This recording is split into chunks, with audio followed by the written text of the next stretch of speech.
नमस्कार, हमार नाम नेहा है। रउआ भोजपुरी आ चस्का देख रहल बनी। आज के वीडियो में हम बात करें विनय बिहारी के बारे में। विनय बिहारी जे फिल्म निर्देशक, गायक, संगीतकार, गीतकार ही ना रहे, राजनेता भी रहले। विनय बिहारी अबले 300 से बेसी फिल्मन में गीत लिख चुकल बानी आ 50 से बेसी फिल्मन के डायलॉग भी लिख चुकल बानी।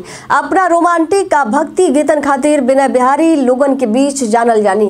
पेशा से शिक्षक विनय बिहारी बचपन से गीतकार बने के चाहत रहले, लेकिन ये चीज वहाँ के पिता के नीक ना लागे और ये मुकाम पावे खातिर वहाँ के अपना बाबूजी के खिलाफ जाए के पड़ल रहे। वहाँ के गाना में मकैया में राजा जी, सैया जी दिलवा मांगे ले, गमछा बिछाई के, प्यार में नईखी गोरी, हम बेवफा हो। विनय बिहारी खाली गायक बने के ना कई गो भोजपुरी फिल्मन के निर्देशन कई के भी धूम मचौले बाड़न। वहाँ के फिल्म में दिल तोहरा प्यार में पागल हो गई, ससुरा बड़ा पैसा वाला, जय मेहरारू जय ससुरा, आग, गंगा पुत्र आ मुकाबला बा। विनय बिहारी के 2005 में पंडित जी बताई ना ब्याह कब होई खातिर बेस्ट बीफा गीतकार अवार्ड से नवाजल गल रहे।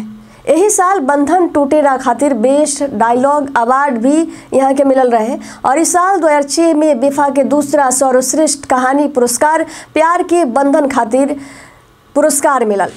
साल 2007 में कहाँ जय बराजा नजरिया लड़ा के खातिर बीफा के तीसरा सर्वश्रेष्ठ गीतकार पुरस्कार यहाँ के मिलल रहे और इस साल 2009 में कहाँ जय बराजा नजरिया लड़ाई के खातिर 5वां बीफा सर्वश्रेष्ठ गीतकार पुरस्कार मिलल।